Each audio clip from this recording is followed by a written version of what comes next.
A pack of lies, huh?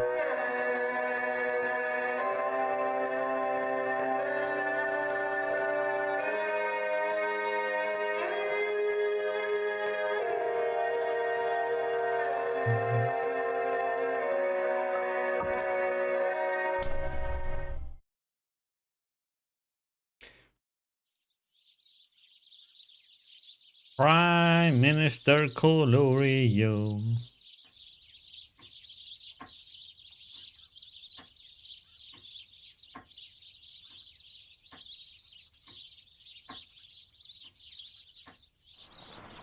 I think then you wouldn't have to have any issues with servers anymore.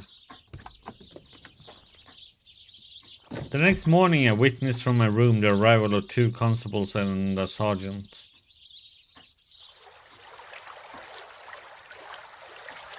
They put their car in a couch house under the innkeeper's instructions and entered the house. 20 minutes later, I saw from a window a second car come across the plateau from the opposite direction. It did not come up to the inn, but stopped 200 yards off in the shelter of a patch of wood. I noticed that its occupants carefully reversed it before leaving it. My plan had been to lie hid in my bedroom and see what happened. I had a notion that if I could bring the police and my other more dangerous pursuers together, something might work out of it to my advantage. But now I had a better idea. Yeah.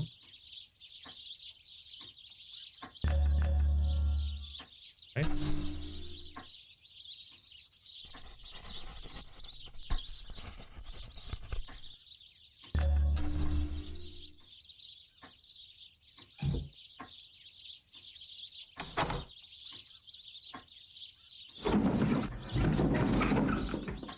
Oops. Right.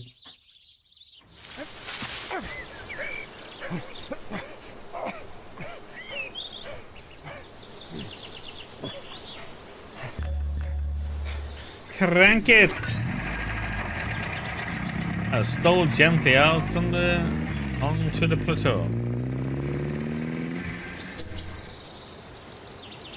We stole a car, huh? The wind seemed to bring me the sound of angry voices. You may picture me driving that 40 HP car for all she was worth over the crisp moor roads on that shining May morning, glancing back at first over my shoulder and looking anxiously to the next turning, then driving with a vague eye just wide enough awake to keep on the highway, for I was thinking desperately of what I had found in Scudder's pocketbook.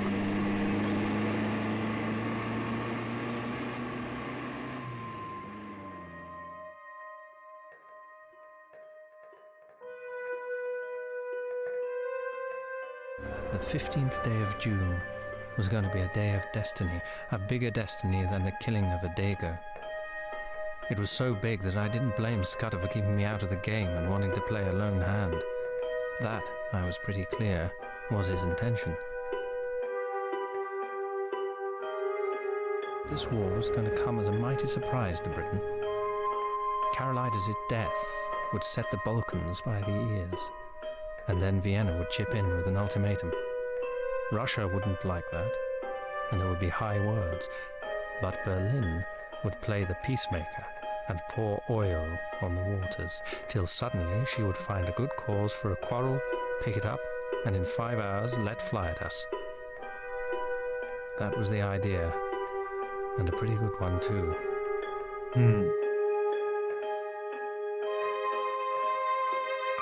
The bare bones of the tale were all that was in the book. These, and one queer phrase which occurred half a dozen times inside brackets. 39 steps was the phrase. And at its last time of use it ran, 39 steps, I counted them. High tide, 10:17 p.m. I could make nothing of that.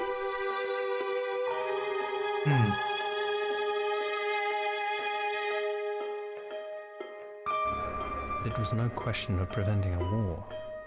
That was coming, as sure as Christmas. Had been arranged, said Scudder, ever since February 1912. Carolides was going to be the occasion.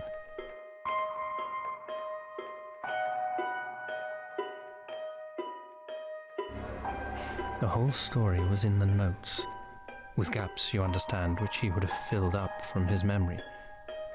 He stuck down his authorities too, and had an odd trick of giving them all a numerical value and then striking a balance, which stood for the reliability of each stage in the yarn. Despite all the nonsense talked in Parliament, there was a real working alliance between France and Britain, and the two general staffs met every now and then and made plans for joint action in case of war. Well, in June, a very great swell was coming over from Paris, and he was going to get nothing less than a statement of the disposition of the British Home Fleet on mobilization. It was something uncommonly important. Okay.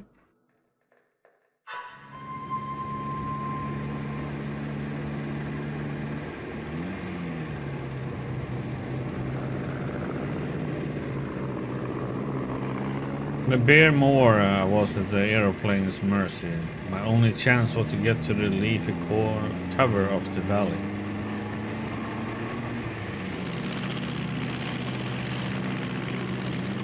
Then came a thick wood where I slackened my speed.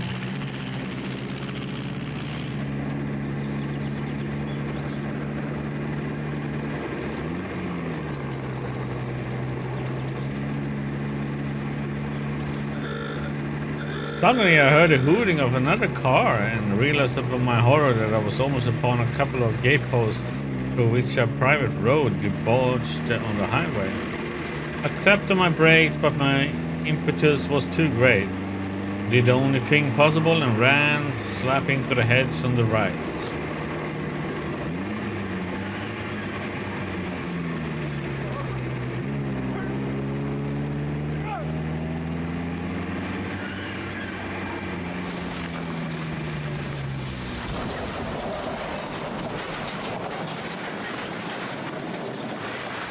The branch of hawthorn had got me in the chest, lifted me up and held me, while a ton or two of expensive metal slipped below.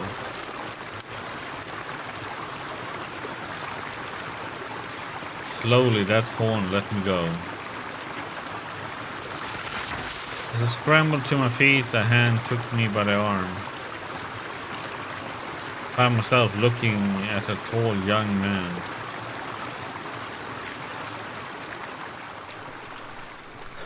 I say, bless me, I'm dreadfully sorry. Are you hurt? Really, I must apologize. Oh, bless my soul. Do tell me you're all right. My blame, sir. It's lucky that I did not add homicide to my follies. Well, that's the end of my Scotch motor tour. Or it might have been the end of my life. He plucked out the watch and studied it. You're the right sort of fellow. I can spare a quarter of an hour, and my house is 2 minutes off. I'll see you clothed and fed and snug in bed. Where's your kit, by the way? Is it in the burn along with the car? It's in my pocket. A toothbrush? I'm a colonial and travel light. A colonial? By gad, you're the very man I've been praying for. Are you by any blessed chance a free trader? A free trader? I am. Oh, good show.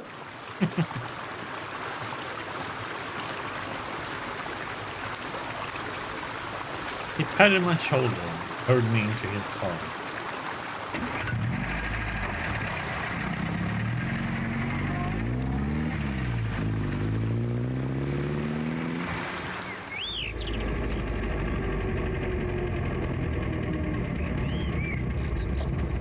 Presently we drew up before a comfortable-looking shooting box, and he ushered me indoors.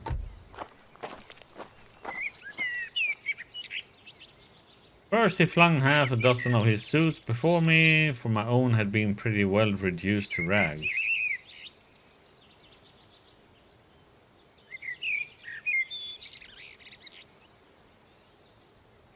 Oh. I selected a loose blue serge which differed most conspicuously from my former garments and borrowed a linen color. Then he hailed me to the dining room.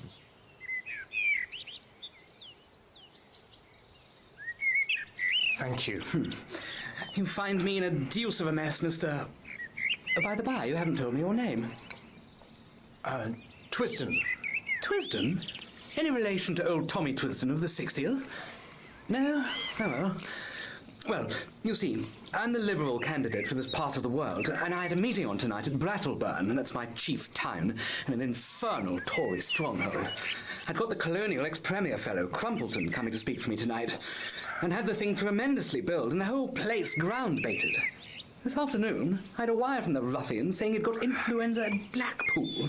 And here I am, left to do the whole thing myself. I had meant to speak for 10 minutes, and now must go on for 40. And though I've been racking my brains for 3 hours to think of something, I simply cannot last the course. Now, you've got to be a good chap and help me. You're a free trader and can tell our people what a washout protection is in the colonies. All you fellows have the gift of the gab. I wish to heaven I had it.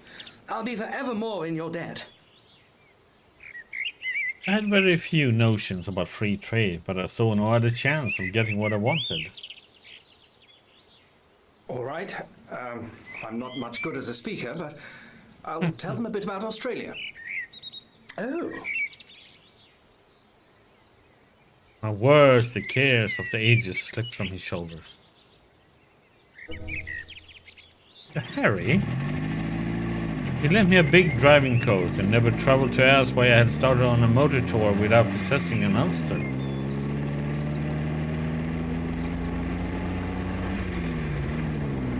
As we slipped down the dusty roads, a young man poured into my ears the simple facts of his history.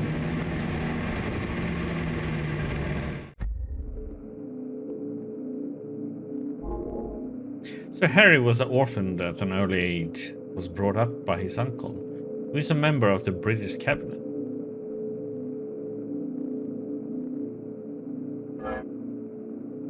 Young man today. He had gone around the world after leaving Cambridge, and then, being short of a job, his uncle had advised politics. But he had no preference in parties. He was liberal because his family had always been Whigs. His uncle pulled a few strings and posted Harry in Tweeddale as a Liberal candidate, without any hope of him winning over its Conservative constituents. That would be Whigs. What kind of type of party is that? Whigs.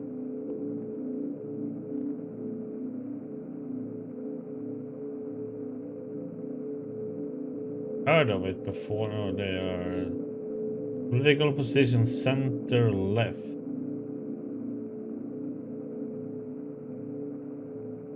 Merge into liberal party. Yeah.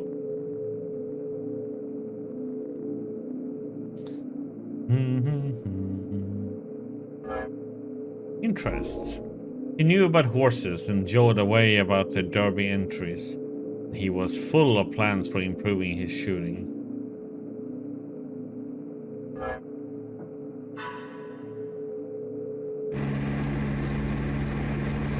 Altogether, a very clean, decent, callow young man.